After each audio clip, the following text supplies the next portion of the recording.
Kalau papa mamamu seorang hamba Tuhan, seorang pelayan Tuhan, seorang pendeta, seorang orang yang taat kepada Tuhan, haleluya. Apakah sudah menjamin anak-anaknya semuanya pasti selamat? Tidak, haleluya. Keselamatan itu ditentukan dari keputusan kita masing-masing. Mau ikut Tuhan atau tidak, mau taat atau tidak, mau bertobat atau tidak.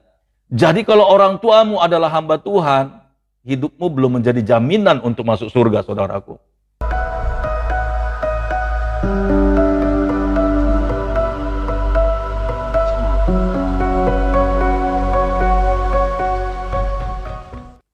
Yuk, mari sama-sama kita buka Alkitab kita, saudara ya. Pagi hari ini seperti yang teman-teman sudah lihat di thumbnail ya, bahwa darah dan daging tidak mendapat bagian dalam kerajaan surga. Ya, ini lanjutan daripada yang kemarin ya. Kita buka dari 1 Korintus pasal 15 ayat 44 sampai selesai. Demikian firman Tuhan, judulnya di sini kebangkitan tubuh, saudara ya. Haleluya. Ayat ke-44. Yang ditaburkan adalah tubuh alamiah, yang dibangkitkan adalah tubuh rohaniah. Jika ada tubuh alamiah, maka ada pula tubuh rohaniah. Ya, jadi begini maksudnya, saudara ya. Sebagaimana kehidupan kita yang sekarang ini, ya, ini bukanlah muncul begitu saja. Begitu juga dalam kehidupan saudara sehari-hari dalam keluarga, rumah tangga. Seperti apa situasinya saat ini di rumah tangga saudara, di keluarga saudara, di kehidupan saudara. Seperti apa kondisinya hari ini, sebenarnya itu ditentukan dan seperti itu pula lah kehidupan rohani kita. Jadi saya mau ngajak saudara berpikir jauh. Kalau kehidupan rohani kita ya di dalam dimensi roh, kalau kehidupan di dalam dimensi roh kita itu berantakan, saudara, maka aplikasinya kehidupan kita juga pasti akan berantakan. Jadi kalau kita mau melihat kehidupan kita di waktu-waktu yang akan datang dan lebih baik, saudaraku, haleluya, maka kita harus membangun kehidupan roh kita, saudara. Harus membangun kehidupan roh kita. Suami harus membangun kehidupan rohaninya. Istri harus membangun kehidupan rohaninya. Anak-anak harus membangun kehidupan rohaninya. Lalu ketika kita sudah sama-sama membangun kehidupan rohani kita, saudaraku, maka aplikasinya di kehidupan nyata kita akan menjadi baik semuanya. Haleluya. Jadi jangan pernah bermimpi, saudara, kalau kita beriman agar hidup kita diberkati Tuhan, agar hidup kita mengalami kemajuan. Tetapi kita tidak pernah membangun kehidupan rohani kita, saudaraku. Kita tidak pernah membuat mesbah. Kita tidak pernah membuat satu hubungan yang baik dengan Tuhan. Kita tidak pernah membangun kehidupan roh kita dengan baik setiap hari. Sekalipun tangan kita bekerja, sekalipun mulut kita berbicara, sekalipun kita sedang sibuk, saudara. Tetapi roh kita bangun. Bagaimana kita sedang menciptakan suasana yang luar biasa. Kita bermimpi, kita mengharapkan, kita mengimani rumah tangga kita diberkati, suami kita menjadi imam yang baik, istri kita menjadi istri penolong yang luar biasa, anak-anak kita semuanya taat, tentram, saudaraku. Nah, kalau kita tidak membangun ya manusia roh kita, dimensi roh kita, maka apa yang terjadi itu, saudaraku? Haleluya. Apa yang saudara lihat sekarang, bahkan seperti itulah kenyataannya. Jadi kita harus memulai dalam kehidupan roh kita, saudaraku. Kalau kita mau melihat anak-anak kita baik, kalau kita mau melihat suami kita baik, kalau kita mau melihat istri kita baik, saudara, maka kita mulai membangun, haleluya, mulai membangun kehidupan roh kita. Makanya firman Tuhan berkata, pikirkanlah yang manis-manis, pikirkanlah yang indah-indah, pikirkanlah yang enak didengar. Kata pikirkanlah, itu kita sedang bersekutu dengan Tuhan. Tuhan, aku rindu suamiku itu, Tuhan, taat dan memimpin, taat kepada Tuhan dan rindu memimpin ibadah, rindu memimpin mesbah di rumah. Tuhan, aku berdoa, berikan Tuhan roh ketaatan kepada suamiku. Begitu juga suami berdoa kepada Tuhan untuk istrinya. Tuhan, aku rindu istriku pun sungguh-sungguh melayani Engkau Tuhan. Aku rindu Tuhan, istriku benar-benar taat dan setia melayani Tuhan. Saudaraku ini diberkati oleh Tuhan. Kalau kita sudah membangun kehidupan roh kita, kita mulai melihat bagaimana rumah tangga kita diberkati Tuhan dengan kekuatan, dengan kesehatan, kelimpahan, maka itu tidak jauh dan itu akan terjadi, saudaraku. Haleluya. Jadi apa yang dikatakan oleh 1 Korintus pasal 15 ayat 44 ini, yang ditaburkan adalah tubuh alamiah, yang dibangkitkan adalah tubuh rohaniah. Jika ada tubuh alamiah, maka ada pula tubuh rohaniah. Jadi di samping tubuh kita ini, saudaraku, ya, ini tubuh nyata, ada juga tubuh rohani kita. Jadi kalau tubuh jasmani kita ini sering sakit, berarti tubuh rohani kita itu tidak baik. Makanya bangun tubuh rohani kita itu, saudaraku. Haleluya. Bagaimana caranya? Baca firman. Bagaimana caranya? Menyembah Tuhan. Bagaimana caranya? Berdoa senantiasa kepada Tuhan. Bagaimana caranya? Memuji Tuhan. Haleluya. Bagaimana caranya? Ikut persekutuan. Bagaimana caranya? Ikut komunitas-komunitas rohani. Bagaimana caranya? Aktif di gereja, saudaraku. Dengan cara demikian kita sedang membangun tubuh rohani kita. Maka ketika tubuh rohani kita sehat, dia akan memanifestasikannya ke alam nyata. Dan tubuh kita pun pasti kuat dan tubuh kita pun pasti sehat. Haleluya, praise the Lord. Ya, ayat yang ke-45. Seperti ada tertulis, manusia pertama Adam menjadi makhluk yang hidup, tetapi Adam yang akhir menjadi roh yang menghidupkan. Itu berbicara tentang Yesus.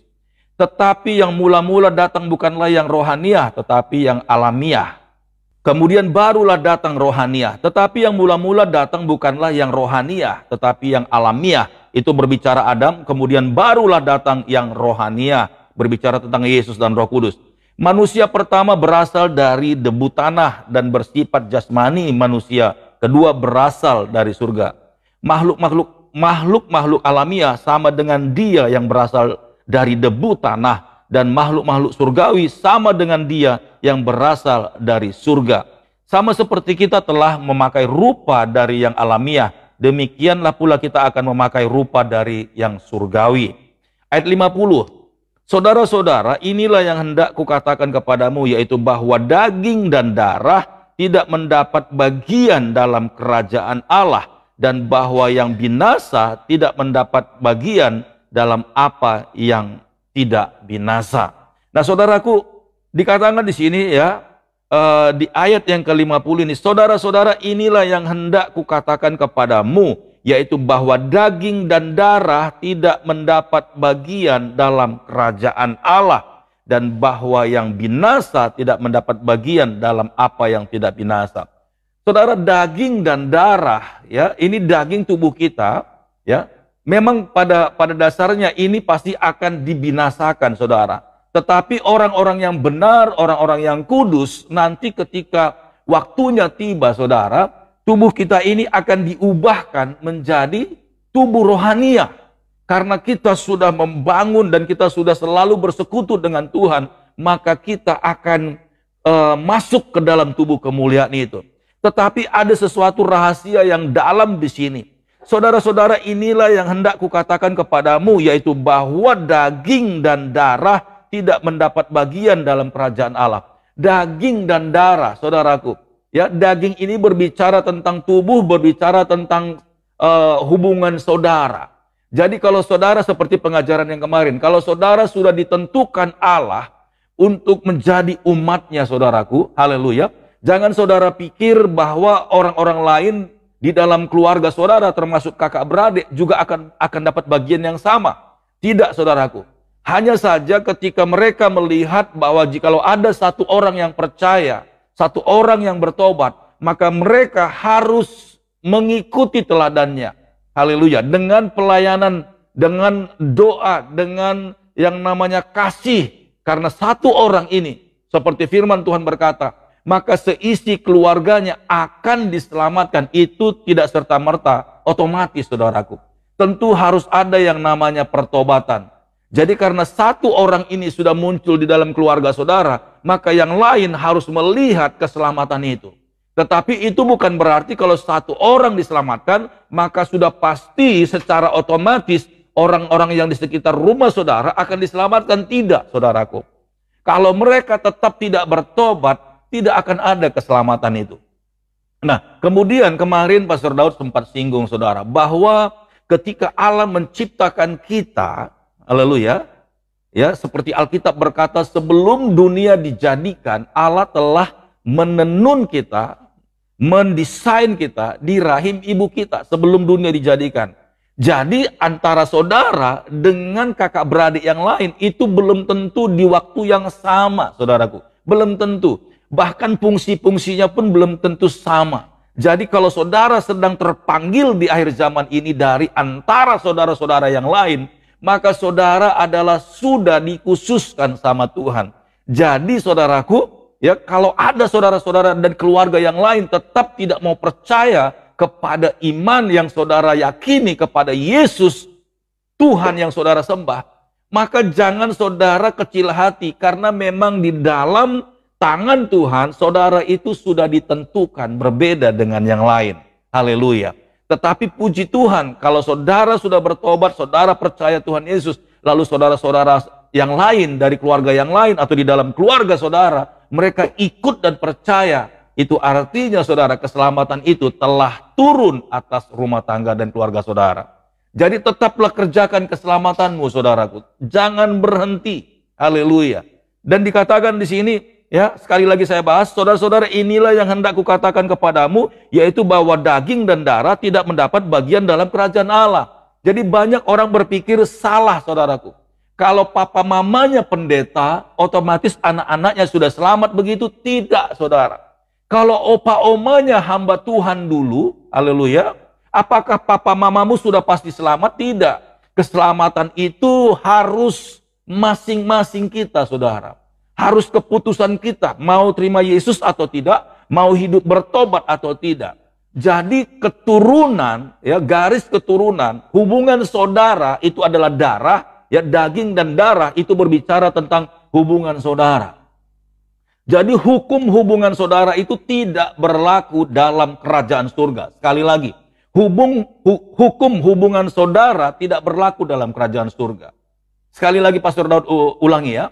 Kalau papa mamamu seorang hamba Tuhan, seorang pelayan Tuhan, seorang pendeta, seorang orang yang taat kepada Tuhan, haleluya, apakah sudah menjamin anak-anaknya semuanya pasti selamat? Tidak. Haleluya. Keselamatan itu ditentukan dari keputusan kita masing-masing. Mau ikut Tuhan atau tidak, mau taat atau tidak, mau bertobat atau tidak. Jadi kalau orang tuamu adalah hamba Tuhan, hidupmu belum menjadi jaminan untuk masuk surga, saudaraku. Harus ada yang namanya keputusan.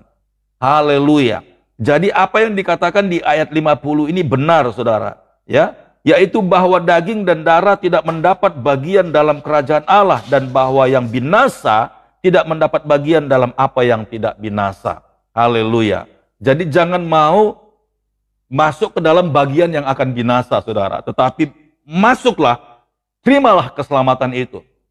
Maka tubuhmu yang tadinya akan binasa akan diubah oleh Tuhan. Karena Tuhan telah mati buat kita, saudara. Tuhan telah menebus kita dengan darahnya. Haleluya. Ayat yang ke-51.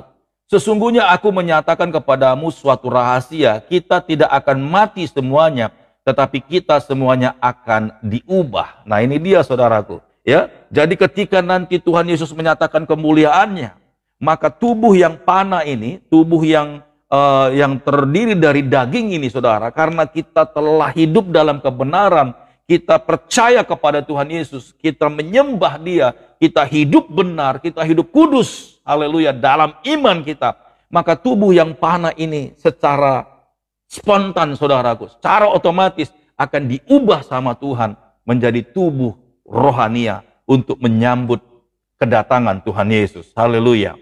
Ya. Sekali lagi saya bacakan ayat 51. Sesungguhnya aku menyatakan kepadamu suatu rahasia. Dengar baik-baik, suatu rahasia. Kita tidak akan mati semuanya, tetapi kita semuanya akan diubah pada waktunya. Dalam sekejap mata, pada waktu bunyi nafiri yang terakhir, sebab nafiri akan berbunyi dan orang-orang mati akan dibangkitkan dalam keadaan yang tidak dapat binasa dan kita semua akan diubah. Haleluya. Ini berbicara orang-orang yang kudus. Karena yang dapat binasa ini harus mengenakan yang tidak dapat binasa dan yang dapat mati ini harus mengenakan yang tidak dapat mati. Itulah manusia roh tadi, saudaraku. Haleluya. Jadi semua kita harus belajar membangun manusia roh kita, saudaraku. Sekali lagi ya, pastor ulang dari awal tadi. Haleluya. Jadi seperti apa kehidupanmu sekarang ini, itu artinya menunjukkan bahwa kehidupan rohanimu, manusia rohanimu itulah keadaannya. Jadi kalau saudara tidak pernah membangun manusia rohmu, saudara tidak pernah membangun manusia rohanimu, saudaraku, dimensi rohmu, maka kondisi kehidupan jasmanimu ya seperti sekarang ini, saudaraku. Haleluya. Jadi jangan saudara menangis, jangan saudara sedih. Ya. Tetapi berbahagialah saudara yang membangun manusia roh tadi, yang membangun manusia rohmu sendiri, maka engkau akan melihat manifestasinya, saudaraku. Haleluya. Kalau saudara mau melihat kehidupanmu baik, saudara mau melihat kehidupan keluargamu diberkati oleh Tuhan, maka bangunlah lebih dahulu manusia rohmu. Taat setia kepada Tuhan. Haleluya. Rajin beribadah. Ya, rajin berdoa, rajin memuji Tuhan, rajin menyembah Tuhan. Jelas sekali dikatakan di sini, saudaraku. Haleluya. Karena yang dapat binasa ini harus mengenakan yang tidak dapat binasa. Dan yang dapat mati ini harus mengenakan yang tidak dapat mati. Jadi kita harus punya yang namanya tubuh rohania, saudaraku. Haleluya. Ya, luar biasa, saudara. Ayat 54.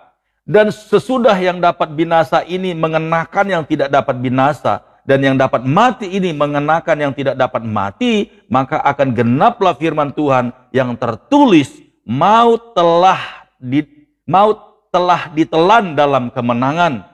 Hai maut, di manakah kemenanganmu? Hai maut, di manakah sengatmu? Nah, itu artinya saudara, ketika kita memiliki tubuh rohani yang baik, yang sehat, saudara, maka dia akan menyelubungi tubuh kita ini, maka kita akan berubah menjadi manusia roh. Haleluya. Dan saat itu juga kita akan bisa terangkat dalam kemuliaan Tuhan. Ya. Nah, di ayat kelima ini, saudara, hai maut, di manakah kemenanganmu? Hai maut, di manakah sengatmu? Ketika ini terjadi, saudaraku, maka kita tidak lagi mengalami kematian daging. Tidak ada lagi, saudara. Tidak perlu lagi mengalami kematian secara daging, karena sudah dirubah secara spontan, secara tiba-tiba, dan kita menjadi manusia roh terangkat ke surga. Haleluya. Praise the Lord. Ayat 56. Sengat maut ialah dosa, dan kuasa dosa ialah hukum Taurat, dan itu semuanya telah dikalahkan oleh Tuhan Yesus. Jadi kalau Tuhan Yesus bangkit dan naik ke surga, maka kita juga akan ikut bersama-sama dengan dia. Roma 8 berkata, jikalau roh yang ada di dalam dia juga ada di dalam kita, maka roh yang di dalam Yesus itu yang telah membangkitkan Yesus dari antara kematian dan yang membuat Yesus naik ke surga, maka roh yang sama juga akan membangkitkan tubuh kita yang fana ini dan membawa kita sampai kepada seperti apa yang Tuhan Yesus alami. Kita juga akan bangkit dan naik ke surga bersama-sama dengan Tuhan Yesus. Haleluya, praise the Lord. Haleluya, haleluya. Ya. Tetapi syukur kepada Allah yang telah memberikan kepada kita kemenangan oleh Yesus Kristus Tuhan kita. Sekali lagi, ya, tetapi syukur kepada Allah yang telah memberikan kepada kita kemenangan oleh Yesus Kristus Tuhan kita. Yesus telah membuktikan dan telah mengalahkan maut itu. Nah, saudara, saya ingin bercerita sedikit, ya, bersaksi. Haleluya. Satu kali, ya, ada satu keluarga sedang akan berjalan-jalan, saudaraku, ya, mereka akan mengadakan piknik ke puncak. Haleluya. Lalu papanya telah memberikan informasi kepada istri dan anak-anaknya, dan papanya bilang begini, minggu depan kita akan jalan-jalan rekreasi ke puncak gunung, mau nggak? Lalu istrinya bilang, mau dong. Lalu anak-anaknya, hore, ayo kita hari Minggu depan kita jalan-jalan ke puncak, bawa mobil. Oke, ayo. Saudaraku yang diberkati oleh Tuhan, karena sudah lama ya keluarga ini tidak rekreasi, tidak piknik saudara, dan hidup di kota itu memang ya begitulah ya, udara panas dan banyak polusi, sibuk ya, anak-anak juga sekolah pagi pulang sore, dan hampir-hampir memang tidak ada satu pertemuan yang sangat indah gitu karena masing-masing sibuk. Lalu papanya pikir perlu yang namanya rekreasi sambil menjalin hubungan antara keluarga. Lalu saudaraku, setelah tiba harinya ya, karena mereka perlu juga yang namanya menghirup udara segar di Jakarta itu ya, di Jakarta itu ini kejadiannya di Jakarta. Di Jakarta itu udaranya ya sudah terkontaminasi dengan udara-udara yang namanya polusi. Lalu setelah hari Minggu mereka pergi gereja dulu saudara ya, pagi ibadah pagi saudara jam 7, lalu jam 9 sudah pulang, dan mereka sudah mempersiapkan sebelumnya bekal-bekal yang akan dibawa di dalam mobil, dan nanti ketika di puncak mereka memasang menggelar tikar, lalu mereka makan bersama di sana sambil melihat pemandangan yang indah serta gunung-gunung serta kabut dan udara yang segar. Lalu saudara, ketika mereka sudah berkemas-kemas setelah pulang gereja, mereka memasukkan barang-barangnya dan makanan-makanan. Lalu papanya bilang, bagaimana ibu, apakah sudah selesai? Siapa? Siapa ya? Gitu ya. Lalu anak-anaknya, iya papa sudah. Semuanya kita siapkan. Semuanya kita sudah siapkan. Makanan, minuman semuanya sudah oke. Ayo mari kita jalan. Nah setelah mereka jalan saudara, sepanjang jalan itu lagu-lagu rohani diputar di dalam mobil mereka.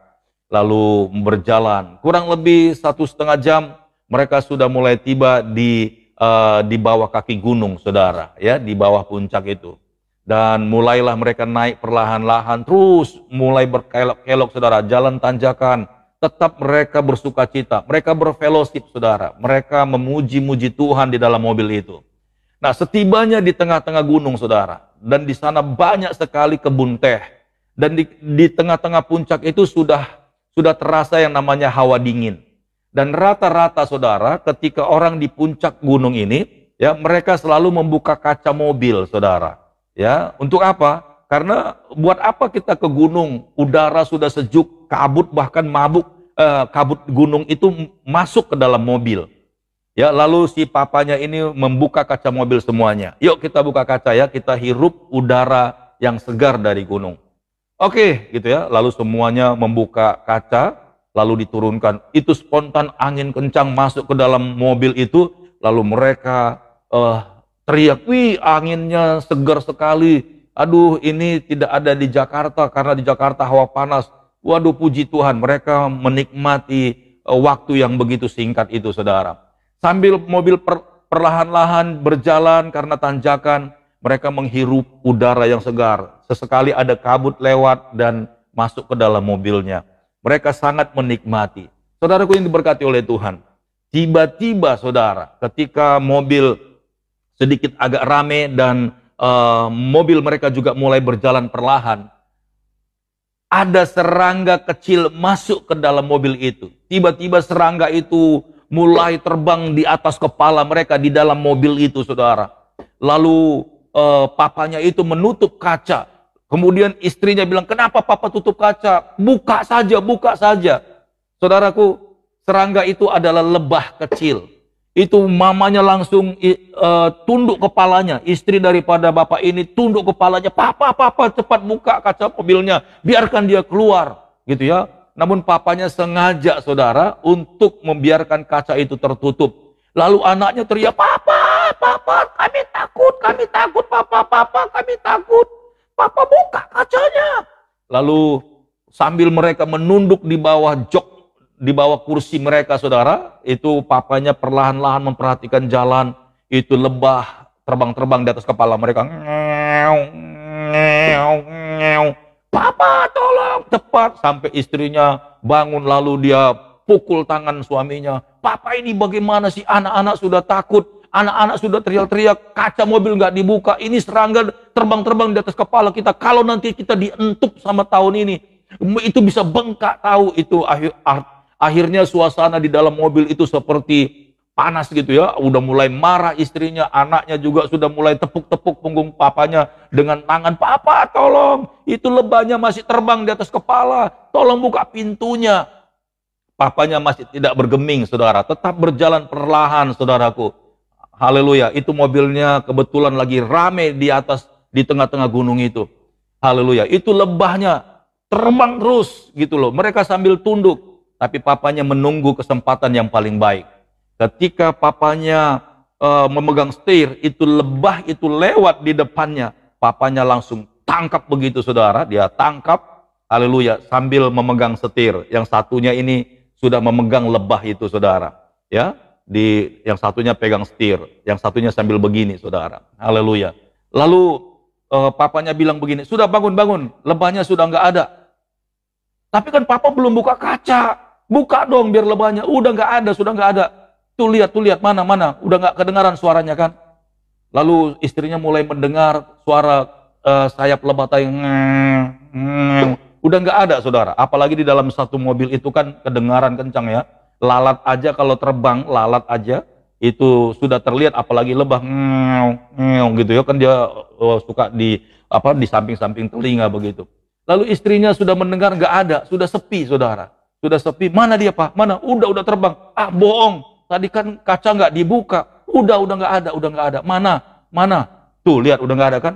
Akhirnya anak-anaknya mulai lihat, loh di mana, Pak? Sudah papa keluarkan tadi. Padahal lebahnya ada di tangan papanya. Apa-apa nggak mungkin orang kaca nggak dibuka kan bunyi kaca kan ketahuan kalau lagi turun kacanya. Tetap sudah keluar. Saudara tahu apa yang terjadi? Ketika istrinya sudah tenang, anak-anaknya sudah tenang, saudaraku ini berkati oleh Tuhan, papanya merasakan ada sesuatu. Haleluya. Ketika saudaraku, ya, papanya sudah merasakan sesuatu di tangannya, papanya lepaskan lagi lebah itu. Kata papa, lebahnya sudah dikeluarkan. Papa ini gimana? Mereka tunduk lagi, saudara. Itu istrinya sempat pukul lagi tangannya. Papa ini gimana sih? Aduh, takut papa. Cepat buka. Saudaraku ini berkati oleh Tuhan. Haleluya. Yang kedua kali, saudara, lebah itu dilepaskan. Istrinya takut, anak-anaknya takut. Tapi papanya bilang begini, sudah bangun, jangan takut. Kalian ini penakut sekali. Nggak ada lagi. Apa yang perlu ditakutkan? Loh, Pak, nanti kalau lebah itu menyengat, nanti anak-anak ini bisa bengkak loh nanti. Kalau dia nanti menyengat saya juga, tangan saya atau muka saya bisa bengkak, kan jelek, Pak. Haleluya. Saudara tahu apa yang terjadi? Ketika papanya menangkap lebah itu, saudaraku, sengatan lebah itu ada di tangan papanya. Lalu papanya lepaskan, papanya bilang begini, jangan takut. Sebab lebah itu sudah tidak punya sengat. Haleluya. Sengatnya ada di mana, saudara? Ada di tangan papanya.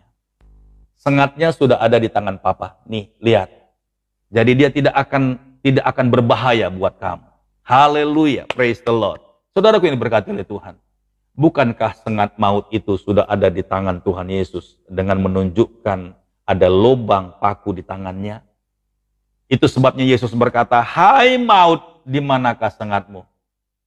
Tuhan sudah ambil, saudaraku. Haleluya. Itu sebabnya lebah itu mau berputar-putar ribuan kali di mobil itu, bahkan mau nempel di pipimu, di pipi anak-anak itu pun tetap tidak berbahaya. Haleluya, praise the Lord. Saudaraku ini berkati oleh Tuhan. Ayat 57 ini berkata, tetapi syukur kepada Allah yang telah memberikan kepada kita kemenangan oleh Yesus Kristus Tuhan kita. Jadi kita harus bersyukur, saudaraku, yang diberkati oleh Tuhan. Kita harus tetap semangat untuk percaya dan beribadah kepada Tuhan Yesus. Karena Tuhan Yesus telah kalahkan maut. Oleh sebab itu, kita yang percaya kepadanya harus tetap luar biasa, saudaraku. Sebab Tuhan telah mengambil sengat maut itu. Saudara dan saya tidak perlu takut. Saudara dan saya tidak perlu khawatir. Saudara dan saya tidak perlu cemas. Saudara dan saya tidak perlu gentar untuk mengikut Tuhan. Haleluya. Apapun seperti yang kemarin, apapun fitnahan, tuduhan orang lain kepada saudara, tetaplah melayani Tuhan sampai Tuhan akan buktikan orang-orang benar dengan orang-orang fasik orang-orang yang beribadah kepada Tuhan dengan orang-orang yang tidak beribadah kepadanya. Tuhan akan menunjukkan sebuah perbedaan. Haleluya.